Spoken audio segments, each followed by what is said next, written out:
Hello నమస్తే. సిజేపీ cockroach Janata party భారతదేశంలో సంచలనాలు సృష్టిస్తోంది. ఈ దేశంలో అనేక జాతీయ పార్టీలు ఉన్నాయి, అనేక ప్రాంతీయ పార్టీలు ఉన్నాయి.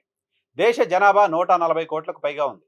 140 కోట్లకు పైగా ఉన్న భారతదేశ జనాభాలో ప్రపంచంలోనే అతిపెద్ద పార్టీగా చెప్పుకుంటున్న భారతీయ జనతా పార్టీకి ఇన్‌స్టాగ్రామ్ సోషల్ మీడియా అకౌంట్‌లో 8.8 మిలియన్ ఫాలోవర్స్ ఉన్నారు. అంటే 88 లక్షల మంది ఫాలోవర్సు భారతీయ జనతా పార్టీకి ఇన్‌స్టాగ్రామ్ సోషల్ మీడియా హ్యాండిల్ నుంచి ఉన్నారు. సో 88 లక్షల మంది దేశంలో Bharatiya Janata party Instagram హ్యాండిల్‌ని follow అవుతున్నారు. అదే సమయంలో కాంగ్రెస్ పార్టీ, భారతీయ జనతా పార్టీ తర్వాత మరొక జాతీయ పార్టీ ఈ దేశంలో కాంగ్రెస్ పార్టీ. కాంగ్రెస్ పార్టీకి 13.3 మిలియన్ల ఫాలోవర్స్ ఉన్నారు ఇన్‌స్టాగ్రామ్‌లో. అంటే దాదాపు 1,30,00,000 మందికి పైగా ఫాలోవర్సు కాంగ్రెస్ పార్టీకి ఇన్‌స్టాగ్రామ్‌లో ఉన్నారు. సో మిగతా చాలా రాజకీయ పార్టీలకి 1 మిలియన్, 2 మిలియన్, 3 మిలియన్ అలా ఫాలోవర్స్ ఉన్నారు. ఈ రోజు పార్టీలకు సంబంధించిన ఫాలోయింగ్, లీడర్స్‌కి సంబంధించిన ఫాలోయింగ్‌ని మనం చూస్తోంది బహిరంగ సభల్లోనో, ఎన్నికల ర్యాలీల్లో వచ్చిన జనాలను బట్టి కాదు, సోషల్ మీడియాలో వాళ్ళకున్న ఫాలోయింగ్‌ని బట్టే. సోషల్ మీడియాలో అత్యధికంగా ఫాలోయింగ్ ఉన్న నాయకుడిగా నరేంద్ర మోదీ ప్రపంచంలోనే అత్యధిక ఫాలోవర్స్ ఉన్న నాయకుల్లో ఒకటిగా ఉన్నారు. సో అటువంటి నరేంద్ర మోదీ పార్టీ, భారతీయ జనతా పార్టీకి ఇన్‌స్టాగ్రామ్‌లో 8.8 మిలియన్ ఫాలోవర్స్ ఉన్నారు. ఈ మొత్తం ఇన్‌స్టాగ్రామ్ అకౌంట్స్‌లో రాజకీయ పార్టీలకు సంబంధించి అత్యధిక ఫాలోవర్స్ ఉన్న పార్టీ కాంగ్రెస్ పార్టీ ప్రస్తుతం కనపడుతోంది. కాంగ్రెస్ పార్టీ, భారతీయ జనతా పార్టీ 2 జాతీయ పార్టీలకు సంబంధించిన ఫాలోవర్స్ సంఖ్యని దాటేసింది కాక్రోచ్ జనతా పార్టీ సిజేపీ. సిజేపీ పేరుతో ఒక ఇన్‌స్టాగ్రామ్ అకౌంట్ ఓపెన్ అయింది.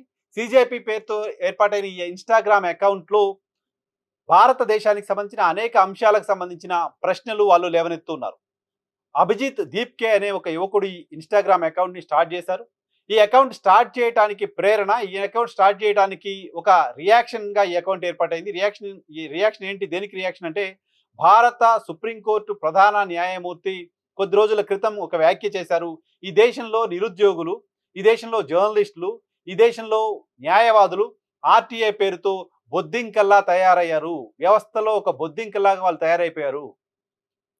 వ్యవస్థని బొద్దింకలాగా తినేస్తున్నారు అంటూ ఆయన కామెంట్ చేశారు. ఆ తర్వాత ఆయన ఆ వ్యాఖ్యలపైన వివరణ ఇచ్చారు. కానీ బొద్దింక పేరుతోటే ఒక సోషల్ మీడియా ప్లాట్‌ఫామ్‌ని, పార్టీ పేరుతో కాక్రోచ్ జనతా పార్టీ పేరుతో ఒక ప్లాట్‌ఫామ్‌ని అభిజిత్ దీప్కే స్టార్ట్ చేసిన తర్వాత ఆయనకు విపరీతమైన మద్దతు లభించింది. విపరీతమైన మద్దతు అంటే ఈ నెల 15న ఈ అకౌంట్ స్టార్ట్ చేస్తే కేవలం 5 రోజుల్లోనే అభిజిత్ దీప్కే స్టార్ట్ చేసిన కాక్రోచ్ జనతా పార్టీ ఇన్‌స్టాగ్రామ్ ఫాలోవర్ల సంఖ్య 1,40,00,000కు పైగా ఉంది. ప్రతిరోజు 15 లక్షలు, 20 లక్షల మంది, 30 లక్షల మంది కూడా ఈ అకౌంట్‌ని ఫాలో అవుతున్నారు. భారతదేశంలో ఒక రాజకీయ పార్టీ పేరుతో ఉన్న అకౌంట్‌కి ఇంత ఫాలోవర్స్ ఉండడం కేవలం కాక్రోచ్ జనతా పార్టీకి మాత్రమే ఉంది.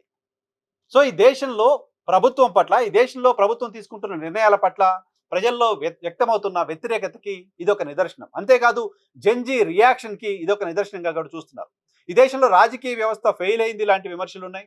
మీడియా రాజకీయ నాయకుల చేతుల్లోకి వెళ్ళిపోయింది లాంటి విమర్శలు చూస్తున్నాం.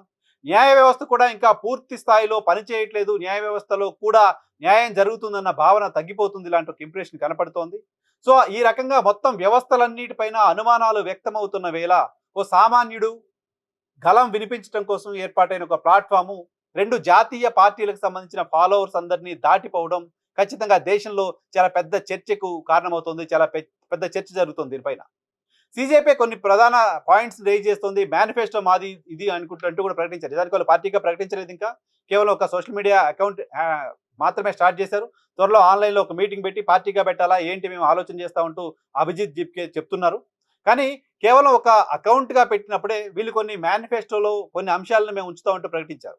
వాటిలో ప్రధానంగా భారత ప్రధాన న్యాయమూర్తులుగా పనిచేసిన వాళ్ళు ఆ తరువాత రాజ్యసభకు నామినేట్ కాకుండా ఆపుతామని, ఎన్నికల కమిషనర్లు ఎవరైనా తప్పులు చేస్తే ఎన్నికల కమిషనర్లుగా ఉన్న వాళ్ళు దేశంలో ఎవరిదైనా ఓటు హక్కును తొలగించే ప్రయత్నం చేస్తే, న్యాయంగా రావాల్సిన ఓటును లేకుండా చేస్తే వాళ్ళను క్రిమినల్ ప్రొసీజర్ పరిధిలోకి తీసుకొచ్చి వాళ్ళకు శిక్షలు పడేలా చేస్తామని చెప్తున్నారు. మహిళలకు ఇప్పుడున్న 543 స్థానాల్లోనే 33% రిజర్వేషన్లు కల్పిస్తామని చెప్తున్నారు.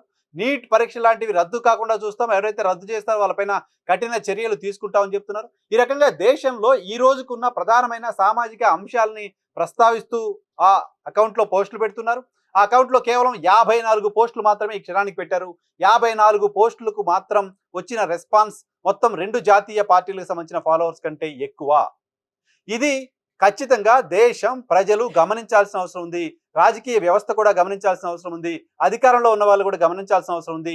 ఈ అధికారంలో ఉన్న వాళ్ళు చేస్తున్న చర్యల పట్ల, న్యాయ వ్యవస్థలో ఉన్న వాళ్ళు బిహేవ్ చేస్తున్న విధానం పట్ల, ఈ దేశంలో మీడియా వ్యవహరిస్తున్న తీరు పట్ల ప్రజల్లో ఉన్న వ్యతిరేకతకు దీన్ని నిదర్శనంగా చూడాలి.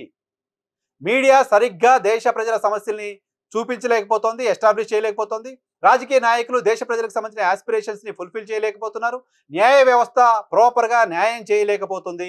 లాంటి ఒక ఇంప్రెషన్లో ఈ దేశానికి సంబంధించిన యువత ఉంది అనే విషయం అర్థమవుతోంది. ఈ దేశానికి సంబంధించిన యువత ఉంది, ఆ యువత స్పందిస్తోంది సోషల్ మీడియా వేదికగా. వాళ్ళ స్పందనకు సంబంధించిన ఒక చిన్న ఎగ్జాంపుల్గా మాత్రమే కాక్రోచ్ జనతా పార్టీ ఇన్స్టాగ్రామ్ అకౌంట్ని మనం చూడొచ్చు. కాక్రోచ్ జనతా పార్టీకి సంబంధించిన ఇన్స్టాగ్రామ్ అకౌంట్ ఫాలోవర్స్ సంఖ్య జాతీయ పార్టీలను దాటిపోవడం ఖచ్చితంగా నోటబుల్ ఇష్యూగా చూడాల్సిన అవసరం ఉంది దేశంలో. ఈ 14 మిలియన్ల దగ్గర ఆగిపోయే పరిస్థితి కనిపించట్లేదు. ఈ మద్దతు ఇంకా పెరగడానికి సంబంధించిన అవకాశం కనబడుతోంది. సేమ్ టైం ఈ కాక్రోచ్ జనతా పార్టీ హ్యాండిల్స్ పైన కుట్రలు కూడా జరుగుతున్నాయి. నెక్స్ట్ వీడియోలో దానికి సంబంధించిన సమాచారం చెప్తాను.